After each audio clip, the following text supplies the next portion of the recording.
A, if you don't make it, you don't get paid.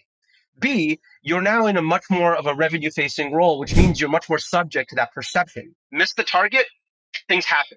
And usually marketers don't have that problem. Or they might, but it's over a longer time period. It plays out over 18 months, 2 years. If a head of sales misses 3 quarters in a row, they don't get to be head of sales anymore. Exit.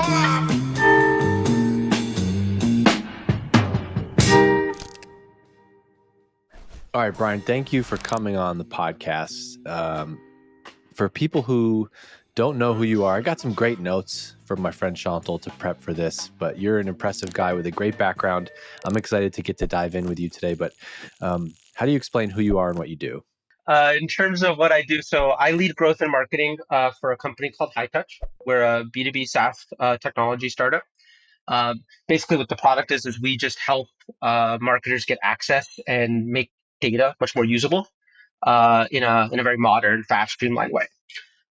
Before that, I already like you because I like when people explain their company in simple, relatable terms, not what the boilerplate might say. So you're already on my good list.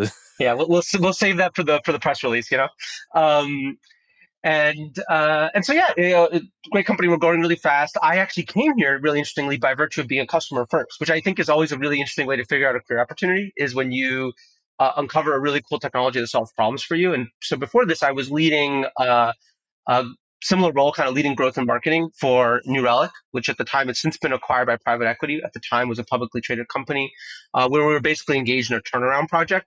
The company's growth had slowed down for a number of reasons.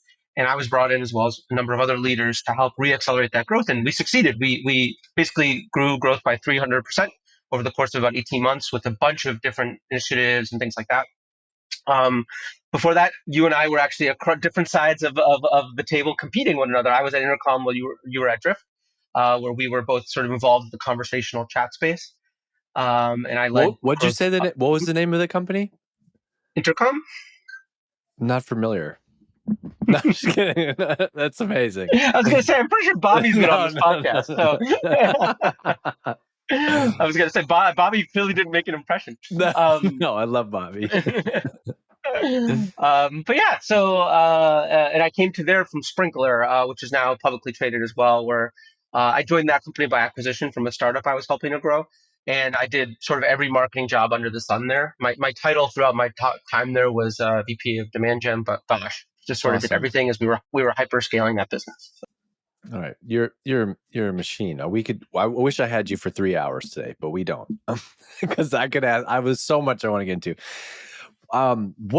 What drives you?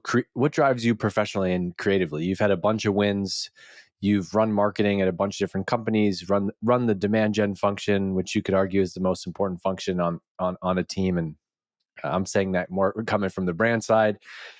What drives you to stay motivated and keep getting after it at these companies? What is it for you personally?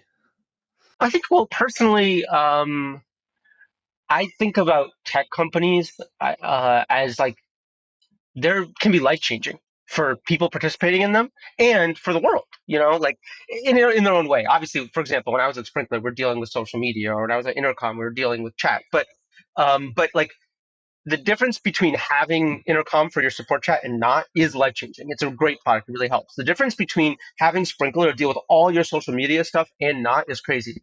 Like I listen to a lot of our sales calls here at Hightouch, and I hear in the voice of our customers like some of the anguish they have from buying other solutions that didn't work and how it hurt their careers and made their life worse, And so I'm very motivated by products that help people. And then on the other side, I know from helping grow a company to ultimately IPO, when you're part of that, you develop and you learn in ways that you just can't get in other career paths. And then financially and economically, the upside is unlike most other jobs. And so, I don't think you should get in this business counting on an IPO, because Lord knows they're few and far between.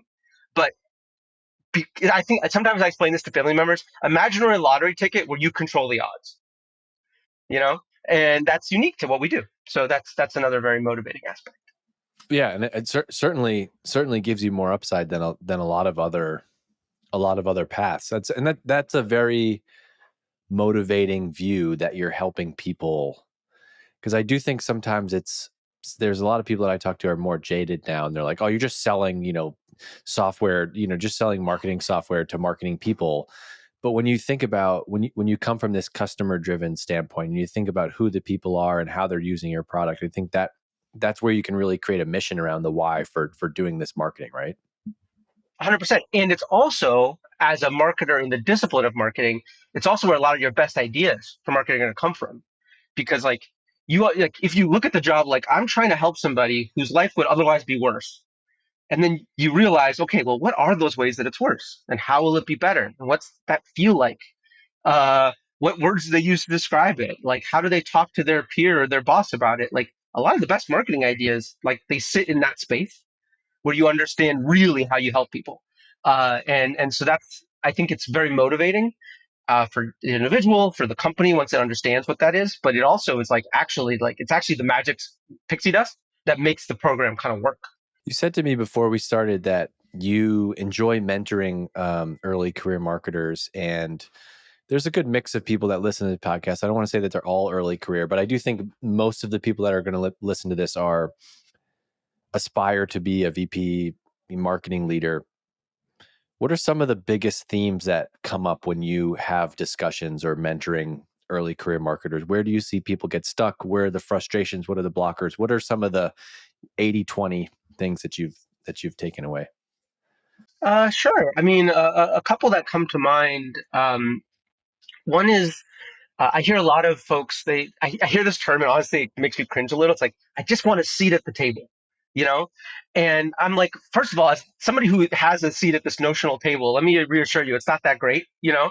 Um, but also, Right, yeah, yeah. It's like it's like you have kids, and so I often think of this. But somebody once said, like, you used to think like your parents were crazy, your parents drove you crazy, and then when you have kids, you kind of see the reasons why. Oh yeah, I get why my parents did all those things now, and I'm doing the same things, and it's almost like getting into management and having a seat at the table. It's like, well, are you sure? There's kind of a nice lane you can carve out where you don't have to have that responsibility yeah, either. there's no shame at the other table at the bar eating your meal, you know, or whatever opposite is. Sitting by yourself at the bar, watching something on TV, having your meal it would be a nice Yeah, place to be. yeah, it's a nice burger you're eating. Yeah.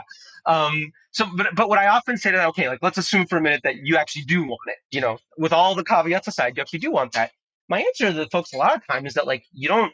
Nobody gives you anything. You know, like in life and business, whatever. Like the way you kind of carve that out for yourself is by sort of being the proactive marketer that you ought to be. You know, you find the biggest business problem in the company, and you find a way to attach yourself to that biggest business problem and help solve it. And lo and behold, suddenly you're at the table. It's not that like you're invited. You need to create the invitation for yourself. Nobody really just gets there by virtue of how good looking they are, or how smart they are, or how poetic they are, you know? So a lot of what I help these early career marketers think through is what is that huge project? What is that big business problem? Is it helping sales qualify more deals? Is it our positioning? Is it activating a new distribution channel? Whatever it may be that is the biggest problem in the company, there's a way for you to help, and you help, and that's how you get that notional seat at the table. There's no magic to it. Um, so that's one. I can share a few others if it's helpful. But, Yeah, yeah. please. Well, I was going to just build on that and say you said you don't get invited to the table, but you almost do once you start to when you become Brian, the person that everyone in this, like, if you solve a problem. I've seen this with myself in earlier stage jobs, like Drift in the early days as an example. Like, I didn't set out to do this, but I was hungry. I worked on a bunch of interesting things, and all of a sudden you become the person that, like, the VP of sales wants you in that meeting. The VP of product wants you in that meeting. Brian in your career has been that person that, like, oh, let's get them involved. And so I see sometimes marketers are like, no, that's not my job. I'm not going to get involved there. Where the best ones that I've known, the ones that have rose the quickest through their career and gained the most influence inside the company, are like, sure, this isn't directly in my job, but this helps the company. I'm happy to come in that meeting. And the head of marketing is now deep in with customer success or engineering. It's finding your way into those opportunities by being a team member that wants to help the business win, not just being like, nope, I only do marketing here. Yeah, I agree. I think there's two facets to that. Like, it's a little bit well known, but I think it's people hear the words but don't necessarily internalize the lesson. It's like this concept. First, you have to be the CEO of whatever your job is. Like truly own and just like crush the thing that you actually are on the payroll to do. Blogging, emailing, whatever.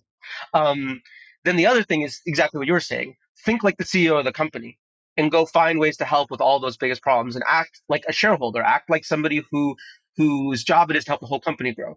The hard part is sometimes when you go and you freelance without your home base being covered and like really nailed, people kind of look at you like, shouldn't you make this other thing that you actually are paid to do good? So like you need to do both.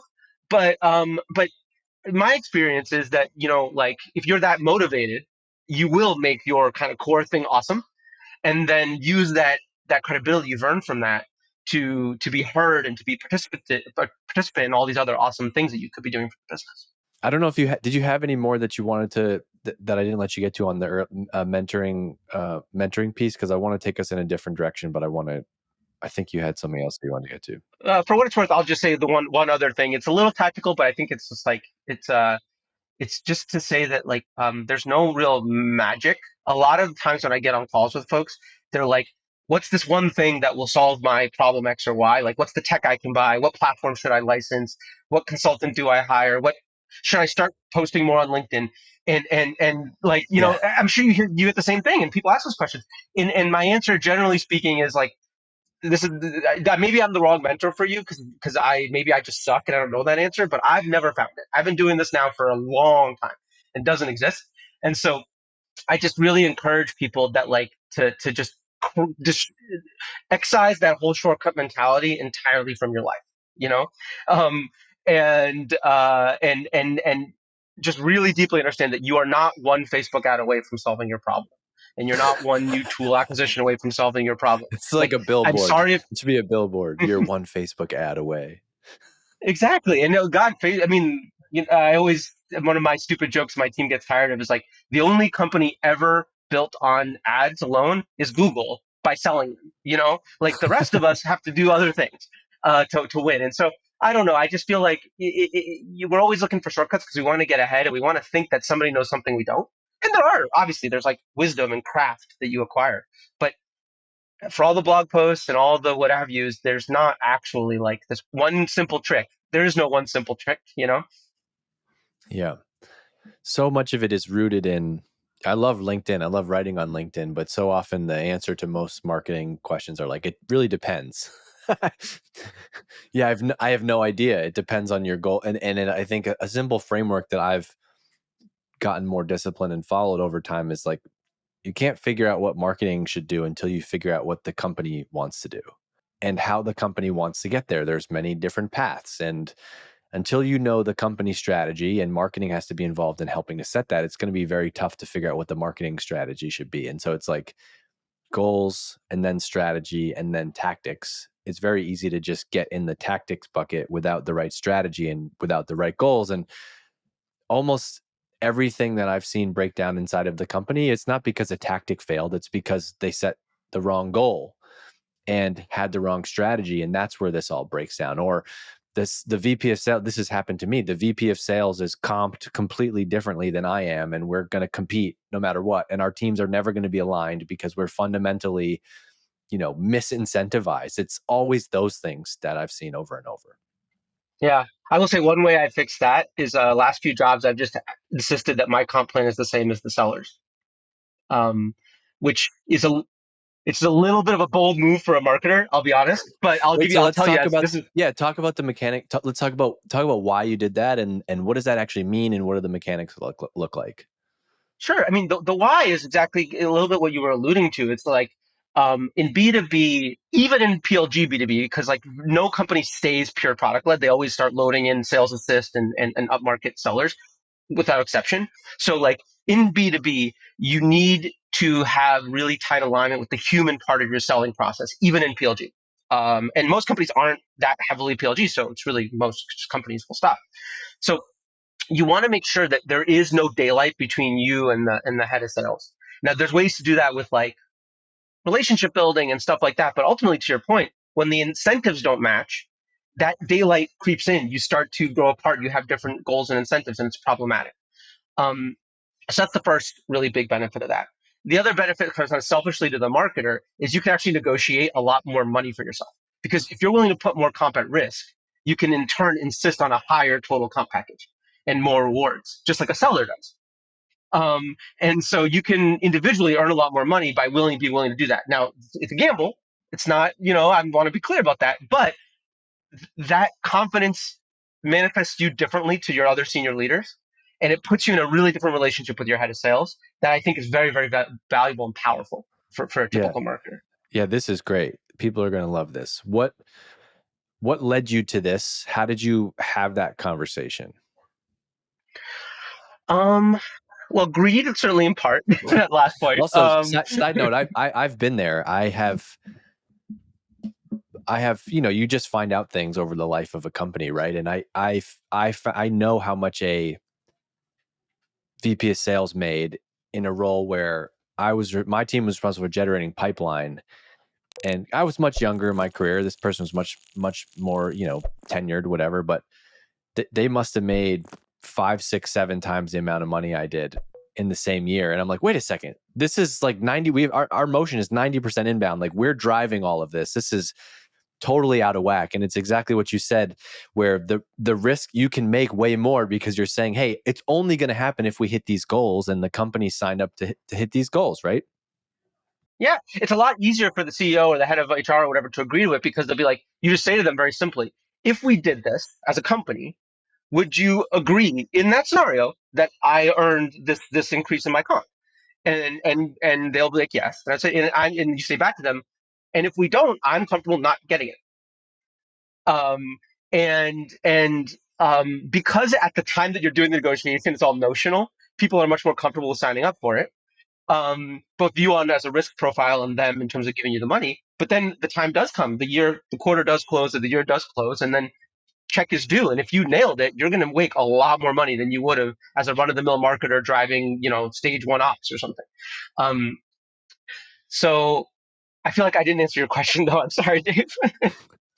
This is great. I can't wait for the fallout from this podcast. Like, hundreds of marketers are going to go to the CEO.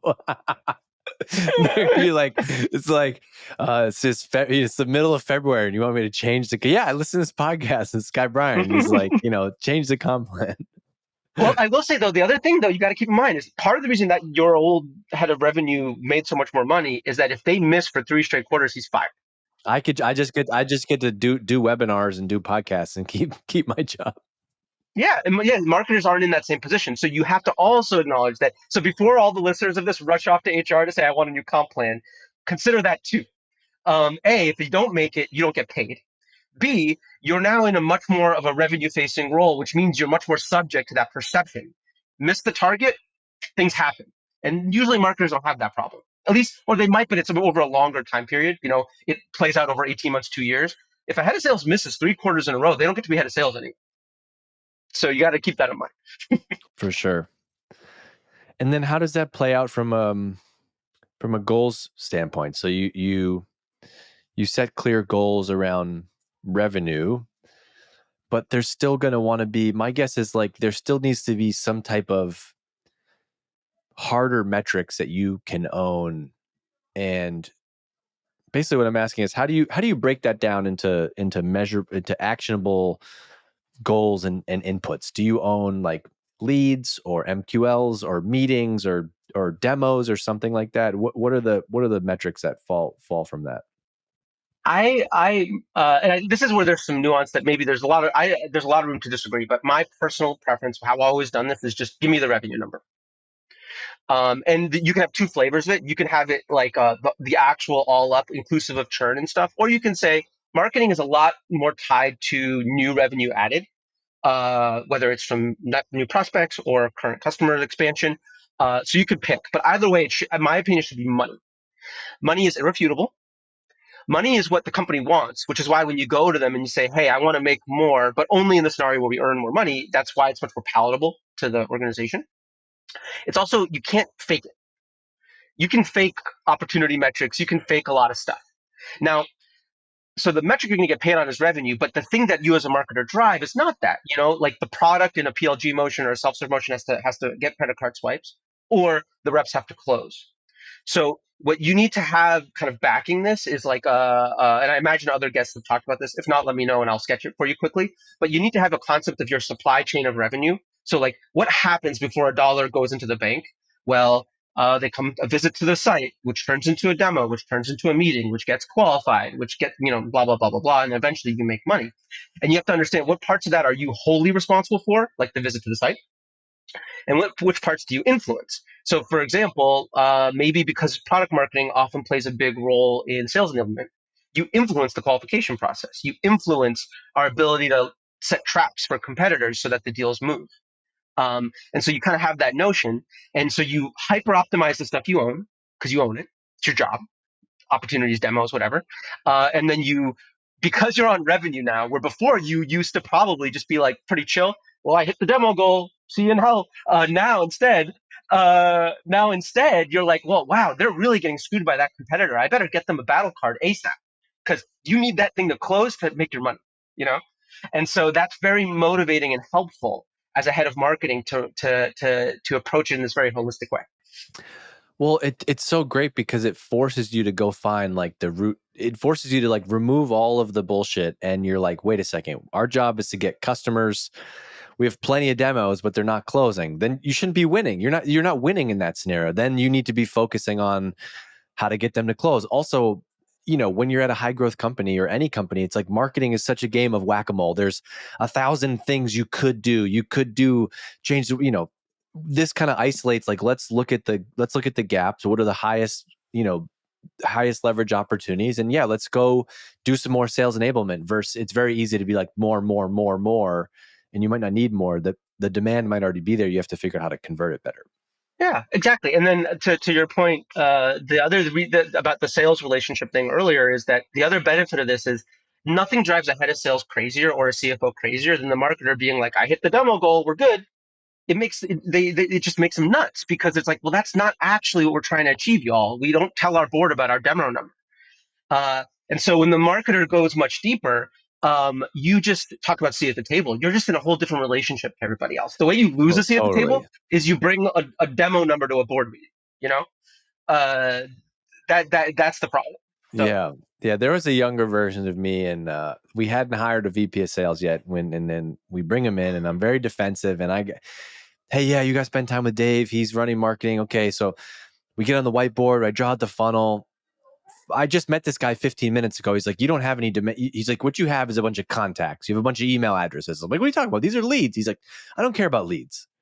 He's like, no, show me the buyers. And I'm like, well, I don't know. And that was like the eye-opening moment. But this is so good because this is gonna this is a perfect way of this is what you need. If you're listening to this, you need this. You need to be on the same page with sales.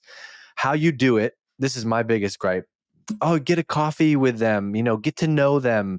Do some trust falls. Go get lunch. No, what drives everyone is the compensation, is the revenue, and that all gets set from the goals. And so what's cool about this model, Brian, I love this, is that you're basically saying, hey, you run sales, like I'm your peer, like I'm really good at marketing, you're really good at sales. Let's like combine our superpowers to help the company win, and then we all win. And that's what I've been in companies before in the past where it's like, well, I'm not going to help out, I'm not going to build that battle card for them, I got 15 other things I got to do. But this really takes all that out of it and says, let's get aligned on revenue. I love this. This is really good. What, how does this play? Are there downstream effects with your team? Like, does the team, your team, are they comped on revenue? Like, how does this trickle down through the rest of the marketing team? it gets a little trickier depending on the discipline and how senior people are. Right, because like I think you have a content person, and like you need to create good website content, but it's a little bit fuzzier to be like, well, we need to write articles, but it's not like someone's going to read an article and then instantly buy Hightouch. So how do you think through that? Yeah, I mean, so I think at a certain seniority, this should just be in play for everybody, pretty much. So like, we're a small company, but like, to the degree that we have senior managers, directors, stuff like that, I want at least a portion to be tied to the company's actual dollar and cents performance, in addition to the value of their equity. as you get to maybe like just a pure designer, like a production designer, it gets a lot harder, and it may not be fair. And also the culture, for example, I'll just use designers. I don't want to besmirch that discipline, just as an example. People, designer is a much more creative thing. People get into that job with different motivations typically than a seller did to make money. And so you have to be conscious of that as you set up these targets and these metrics. So my general rule would be above a seniority threshold, and you have to kind of pick what that is for your organization. Yes, people should have a variable component tied to a really important business outcome.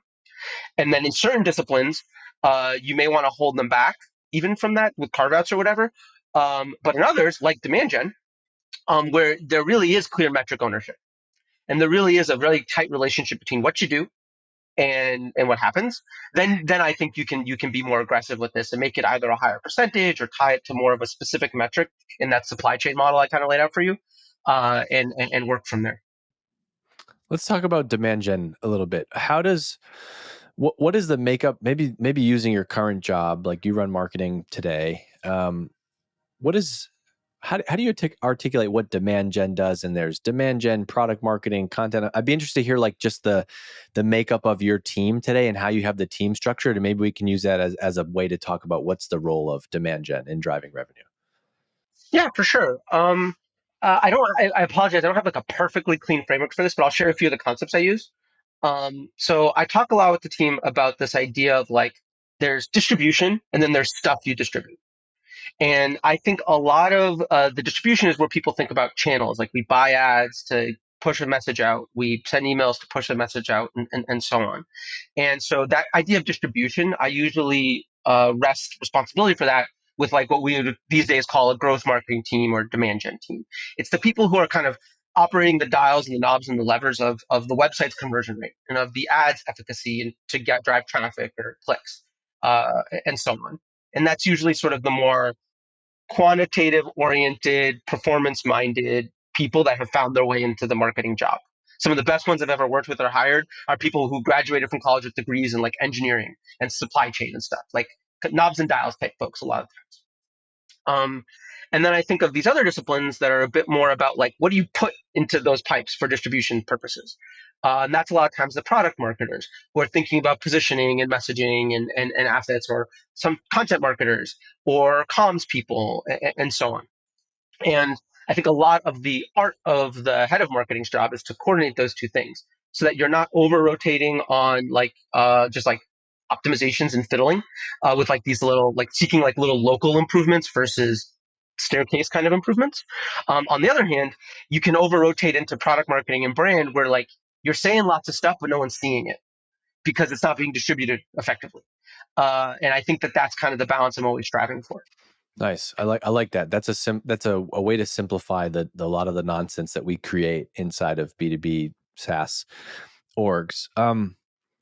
One thing that I've seen is with demand gen, especially in this world where you're driving revenue, whether you're driving demos or revenue, it can kind of feel like all of the pressure and the stress of the job to hit the number is on demand gen. And there's also this kind of weird push and pull, like demand gen kind of runs the marketing team because of that. But then there's like, you got to work with product marketing, you got to work with creative. You know what I'm trying to get at? Like, how do you account for that? It's like, well, then why don't we just make demand gen run the team? But there's this team. It can be very challenging. Then like, hey, yeah, we're behind on the number. I don't know. Creatives out to lunch. Product marketing's on vacation, but the demand gen team is like super freaking stressed out because we're the ones trying to hit the number. Is that bad org design? Is it bad goal setting? Where does that come from? And have you found a way to fix that? I think it's very common, and I've lived inside of that stress a lot in my career. And I would say that I think the cause of that is the fact that demand gen pretty uniquely has the knobs and dials to turn. They can actually see things. The thing that I'm always trying to counsel my own team, myself at times, and others in that role where you have the data, you're looking at the relationship between an ad and hitting the target. The distribution system is basically our dumb pipes. My ability to buy an ad has actually very little bearing on whether or not the ad works. What makes the ad work or not is the concept and the messaging and the creative of the ad. Like I'm doing a bunch of stuff right now where we have our stock kind of pretty generic B2B tech ad we run that we've been running for like 6 months. And then we're challenging it with much more creative treatments that I've been working on with the product marketing team.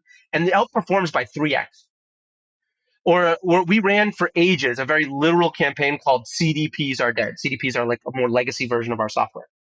And it really wasn't working. We listened to a bunch of the product marketing team, listened to a bunch of customer calls, and through those insights and that empathy, reframed it into friends don't let friends buy a CDP, which is the exact same idea, but a much nicer turn of phrase and much stronger copy. And the performance went up by 500%. Same ad program, same targeting, same budget. Well, And now so what you I have always am now trying, creative in that world, creative and product marketing are like, yeah, we did that. Like we created that thing. We feel like we're part of this machine now. exactly. And they're fired up to find the next one. And they want to know the data for the next copy challenge that we're going to run against that one. And they're asking the question, now this is how it's literally playing out. The distribution team, the growth marketers, are like, hey, we're starting to hit creative wear out here. Our target market is only so big. We've been showing them the friends don't let friends narrative for a while. We need something fresh. And so we started with visual interpretations of that. And that bought us some more time. But now we just need something fresh. We just need a new thing. And the growth marketing team might be able to solution that on their own, but it's so much more likely to win if the brand team and the product marketing team is helping them, bringing those insights and bringing those ideas. You just can't win alone. So a lot of that stress does localize to the people that see the math every day, but they need to understand that despite the stress being localized to them, the solution is literally not possible just with them. And so you got to broaden it. And just to tie the two conversations we're having, that is one other perk of having this kind of revenue minded aspect above a certain level of seniority across all disciplines. Because in some of the other disciplines that don't see all the math as much, that helps just keep them in that mindset consistently. So that's kind of a link between the two themes we've Yeah, been it's touching on. really good. It's really good. The localized part is really good because it's like, yeah, you might be the knob turners. I forget exactly how you put it, but at the same time as you also don't have the keys to all those things. You need to be able to inspire and influence creative and, and influence product marketing and content. And you need to have, you're responsible for like delivering that meal, but you need to work with all these other kind of, part-time chefs or whatever, however you want to put it to help get it done. That's just really good. This is going to be a really, really helpful episode for people. I have a whole note that I take during this, and I'm just already really excited about this episode. I'm having fun. Yeah. Let's talk about so you've given some practical stuff for working with sales, for thinking about demand gen. Let's give some people some practical advice for reporting to the CEO. You've seen this, whether you've done this or seen this at a bunch of companies now. What's the right level to talk about marketing with the CEO? How do you prevent the CEO from getting in the weeds? One thing I talk about a lot is like working with a CEO who gets marketing. How do you test for that? Tell me about your relationships with CEOs or just even the rest of the executive team when talking about marketing. Sure. Yeah. I was about to use the sentence, I've been blessed to have really good relationships with my CEOs, but that implies that it's an accident. And I actually don't think it is. I think there's a lot of things we can do proactively, and I think that's what you're getting at. So I think the first is that some CEOs really get marketing, others don't. But I think they all kind of understand that it's really important. They sort of, but a lot of it is dependent on like, okay, have they had a past relationship in sort of a more marketing oriented organization, or like a lot of especially founders that are more technical, and maybe this is their first company or second company. Like, are they coming at this as like an engineer? It's like, I need this thing. I don't really know it. I don't really understand it. You have to kind of grasp that yourself because it changes the way you talk about this with them. Like, what terminology can you take for granted? What ideas can you take for granted? So that is something to sort of, you need to do a assessment of what am I dealing with. So my founders right now at Hightouch, they're big believers in marketing because we've had some hits that have really accelerated our growth. So they see that, but they are all technical founders. And so there are times where, we've got to just slow down and talk about the importance of storytelling, talk about the importance of messaging, talk about the channels, things like that. So I'm conscious of that. So I'll kind of do like a first principles explanation of things that maybe for a different leader I might not have to. That's okay. It's no judgment. You just need to know. Do I need to really explain the why of this, or can I just go right to the what? Is what you need to assess. Um, the next thing is, I won't belabor it because we talked about it at length, but is like approaching this all as a revenue owner, not as like the owner of some weird sub KPI. We talked about that a lot. That is very important. It changes the dynamic amongst you and your executives and your CEO. There's a great book that many people I imagine have read called "The Hard Thing About Hard Things," and there's this one by Ben Horowitz of Anderson Horowitz, and there's this one anecdote in there where like the company was literally about to go out of business, and like his mid-level managers are coming to him talking about like some sub issue, and he's like, he can't tell them the company's about to go out of business; they'll lose their minds. But he like, you need to know as the person coming to the CEO that it's very possible that they know that the company's about to go under. They're about to run out of money. Silicon Valley Bank, just whatever. And you're talking to them about your demo form not firing. You know, you need to come to the room knowing that that's who you're talking to and where their mind is. So you're at the right altitude and you're calibrating what you're talking about correctly. Yeah, You know. or there's some huge issue going on, some scandal in the business, I don't know, whatever, something going on that you have no idea about. Having that context, you're so right. Don't I've always said, like, I learned this the hard way, but you don't want to let them get in the weeds, right? You want to, like, you might have 100 things that you're working on, but you don't need to tell them all the 100 things. It's like, let's talk about that one core thing, and like, you got to trust that I got the rest of this stuff. Yeah, and a huge asset for that, founders especially, but all CEOs, they just like spew out ideas at this insane rate, and you cannot keep up. Like if I actually counted I have three co-founders, two co-CEOs. I can't do all this stuff. It's impossible. So you need systems for catching it and essentially backlogging it. So they know you didn't forget. They also know that you're not doing it. And then And if they do you object, have a system? Is that system just like a brain gut thing, or do you have an actual system for that? we have a system. So I'm very fortunate to have members of my team. I'm not a great project manager, if I'm honest, but I've been able to bring members of the team that are excellent. And so I worked with them to set up essentially, we use Notion and we have like a database in there where all the ideas go. And depending on the discipline, there's a different database. So PMM has a different one than growth marketing team. And inside of there, we just really explicitly prioritize and then we groom that backlog, kind of like a software team might, on a regular public interval. We're not afraid because the CEO is really passionate about something and we agree to jump and shuffle mid-quarter, mid-week even. It's not that we're inflexible, we're super flexible. But um, everything does go into this environment where we prioritize and look at it. And because a lot of times the CEO, there's two things that they don't totally grasp. It takes time to do stuff. Three things actually. It takes time for things to work, and we're already working on their other good idea. And they don't, if they knew that their new good idea was going to kill our ability to do their old good idea, they might not want you to do the new good idea. They don't know that because they think it's already done because they don't understand that things take time.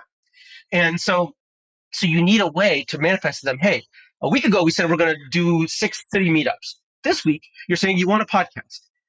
I have two product marketers. These are both good ideas. Let me finish this one, please. And they're the CEO. Their name is on your paycheck. They're allowed to say, no, drop that one. But then you say back to them, let's be clear here, dropping it. This is why And yeah, I love doing this podcast and even just like building this Exit 5 business right now, because it's like the more you hear from other marketers, like I know for a fact people are going to be listening to this and like nodding their head and be like, wait, I'm not the only person who this doesn't just happen. Like, you've worked at all these companies now, Brian. This has happened at every company. I'm laughing because I find myself doing this now to Dan, who I hired to help me run Exit 5. I send him 100 ideas and he literally is like, okay, cool. These are good ideas, but like, we can't do these because you told me to do this other thing. And I'm like, oh yeah, you're right. Never mind. Just do that other thing. However, and I've stressed out and burnt out team members before, and I can't help it. This is who I am. I have lots of ideas. I go fast. I do think that you have to have a culture where the CEO and others need to be able to be a fire hose and share all the ideas, because they so often do have that visionary thing and you're like, that is a good idea. You can't just shut the team down and be like, nope, we're not taking it, right? And so this process, the fact that you actually have a process for Notion where this is a database and people can show what we're saying yes and no to goes such a long way, because I feel like the only other alternative is to be like, nope, don't worry. It's very easy to get defensive and be like, stop sharing ideas. You know, we have so much on our plate. Totally. I call this, like, I don't know if this is a real term. I just call it this. I call it founder energy. Founder energy is unique and inexhaustible, and it's my experience from a number of companies. Pretty much the difference between a company winning or losing, because these companies are supposed to fail, like statistically, right? It's an active force of will to cause a company to shoulder its way into the market and to persist and exist. It's why so few win. And so a CEO like yourself with Exit 5, or like my old CEO at Sprinklr, Raji, the last thing you want to do, the absolute last thing you want to do is to stifle that in any way. Do not stifle it. Do not block it. Do not stop it. But you have to harness it and you have to control it, because your poor junior content marketer or whomever, given like, it's like standing in front of a wall of water rushing at you, like they can't survive it if you don't channel it and manage it. And so that's one of the first jobs is like, when I came to Hightouch, okay, I'm the barrier between the line marketers and the founders. And that barrier is not there to stop your ideas. The barrier is there to channel your ideas to the ones we're doing and the ones we're not. And we will work actively to constantly prioritize. We've developed a whole quarterly plan and changed it 1 week into the quarter. And I'm not ashamed of that. I'm not sad to do it. But we had the plan to begin with. Love this. It's great. What's something that let's wrap up and talk a little bit about what's exciting to you right now. You're at a company that's growing fast. You raised a bunch of money over the summer at a time where like a lot of companies are having trouble raising money. I go to LinkedIn just now and I see you have all these great featured featured customers, like the NBA uses your product, SoundCloud, Ramp, Lucid Software, some really cool GameStop, some cool companies. What's exciting? What are you excited about from a marketing standpoint? What's exciting to you in 2024 that you all are doing? For sure. So I think one of my biggest obsessions is very much that messaging point. It's like we're trying to nail the next friends don't let friends buy a CDP, and we're doing a lot of experimentation and research to explore that. And I say that because again, it's not a hack like I was talking about earlier. I can't offer like a simple, easy idea. I just know from experience, if you get that right, everything is easier. And the other thing I know is you don't need to get that many that right in a row. You can get three right, and that's your 4-year tenure as the CMO of a company. Having been competing with you at Drift, right? Like y'all had a couple really good ideas around conversational marketing, around this kind of hyper growth framing, and you pushed that through a lot of channels. The channels weren't novel, but the message was resonant, and that one or two messages carried you for years. It's not like you were, so you need, as a head of marketing, you don't need that many good ideas. You just need them at the right times and to really stress them. Friends don't let friends carried us for 12 months. Yeah, I mean it's So great. It's why I've become obsessed with like people like April Dunford as an example, where like the positioning and messaging like is so it solves so many of the other problems, right? It's like so easy to get into the tactics when like that's usually going to be the big thing that makes the rest of the stuff easier. It's good to hear you say that. there's one other cool thing about that. I'll say, and again, I love April's work, is they talked about distribution and messaging, right? Great messages have self-distribution because they're memorable and they're interesting and people talk about them. So it's interesting. One of the ways you make the demand gen teams easier is with a message that causes people to stop scrolling and think about it and share it and react to it and then tell their coworker about it. Like you can actually have kind of crappy distribution if the message is good enough. Now, that's not the goal, obviously, but it's funny. You can kind of get away with it if the message is interesting enough and good enough. So that's one of my super big focuses. Uh, Another thing that we are really actively working on right now is I just do a ton of sales enablement. Going back to like the revenue point and looking across the whole supply chain, we're really trying to up level our game there and teach our reps how to storytell properly and deal with competitors and things like that. That's another huge initiative we're actively driving. And it's not the most it's not usually the reason why a marketer gets into the gig, but A, it's necessary given my revenue mindedness. And B, it's actually really interesting in other ways. So that's something that we're doing a lot of work on too. And then I guess probably the other thing I would just mention is like just the concept of community. It is true that a lot of the traditional distribution is harder now. Ads are very saturated, things like that, and so we're trying to figure that out. It's early days, but I really do think that can be a moat for a business. And I mean, I literally just got off a call working on it with the team. Like, how do we solve for this, knowing that Yeah. it's like a long haul, you know? And when you, just curious, because when you say community, and just I'm curious to hear how you're thinking about it. Does that mean like you have a physical online place where people hang out, or do you see it like community? I've been following this guy Dan, who runs VP of community at Apollo IO. He's been doing an awesome job on LinkedIn, where I like his. I think they both work. I'm just curious to hear your perspective on it. Where there's also community, like Drift was an example where we didn't have a community, but we had community in the sense of like social media was strong, podcast was strong, we did events and we built community. How are you thinking about it for your company now? My preference is the driftway. I would like to build. I think of it kind of like building a common identity. I would like to do that, but I acknowledge it's hard and it's a little bit lightning in a bottle-ish. You know, it's not. Obviously, you were super successful with it at Drift, but it's hard to replicate that. The same playbook won't always work. Uh, and so, but that's my preference. I would rather have a great identity that's loosely formed in many places than if I had to choose, than a Slack community or something. And the reason is it's easy to move the identity group into a Slack community. It's hard to take a Slack community and turn it into the other thing. So that's Totally. that's my thought. I'm glad that I asked you that, because that's kind of what I want to see more people get at, is like community does not mean, oh, we need to go you set up Circle or do a Facebook group or do a Slack group. Like, to your point, you can do that when you have this mass. Community is like this group of people that have a shared identity that to me are following your business, even if they're not ready to buy from that business yet. You become a resource for them, an expert for them. Like me as a marketer, as a young marketer coming up in my career, that company for me was HubSpot. I didn't actually buy HubSpot until 2 years ago for the first time. I had worked there. I'd been a fanboy, reading their blog. I'm making myself sound smart in my job because they set some template about like, here's how to have a good one-on-one with your boss. And I use that. My boss is like, wow, this is great. Like you're arming your ideal customers to be smarter, better at their jobs, be more successful. Then community happens in many forms. It could be LinkedIn followers, it could be podcast listeners, it could be email subscribers. It doesn't just mean like go build a private walled community and put 100 people in there, because almost all those eventually die anyway. It gets very hard. 100%. Yeah. I mean, like, just speaking about, like, again, the Drift Intercom thing, uh, I the hundreds of millions of dollars that Intercom made by being like this incredible resource for product marketers and product managers. It's like, if we were to go back and pay John Collins, the guy who ran that content team, more like performance based comp on all those blog posts, he would own an island somewhere. You know, and it helped form an identity. But we never had a Slack group or anything. But there was an identity of really interested people that the content was changing their lives, and it caused the business to grow in a way that was super efficient and super fast. But again, it's not trivial to do that. John's team was really well staffed. We invested a lot of money in it, and I don't know that it's just like turn the crank that you can just pick up that same team and drop it in a new category and a new product and have it work again.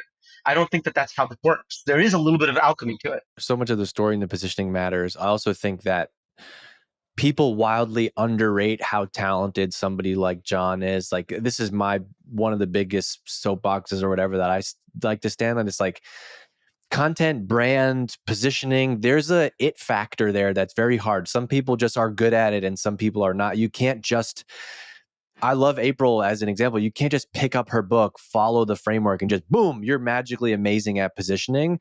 Because I've actually never followed a framework. We didn't have we didn't go through a positioning framework at Drift. It was like David and I, the CEO, we were texting every day, like coming up with like, oh, hey, what about this? You see this thing? Like, yeah, change this tagline. Like, there's an it factor there that's also hard to like train and quantify.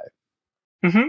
Yeah, I agree. One of the huge unlocks at Sprinklr was when we came up with our descriptor of the product, which is the most complete enterprise social media platform. They don't use it anymore, but me and the product marketer and the CEO were working that for months until we nailed it, and then growth took off immediately. Lines like that are great, and it's like you can spend you can spend months trying to get to one, and then one day you're just like out on a walk and it just comes to you. Totally, Brian, yeah. thank you so much. This was an awesome episode. Go find Brian on LinkedIn. I'll link to all your stuff. This is a great episode. I wrote the title while we were doing. I throw this all through ChatGPT later, but I wrote why marketing should get paid like sales, owning the revenue number, and the role of demand gen with Brian Kotlyar VP of Marketing Growth at Hightouch. I hope that's okay. It's a B+ title. I'll work on it a little bit, but great to meet you, Brian. Great to hang out, and I'm gonna continue to follow you and root for you in your career. Thanks so much. All right, man. Thank you so much. Exit.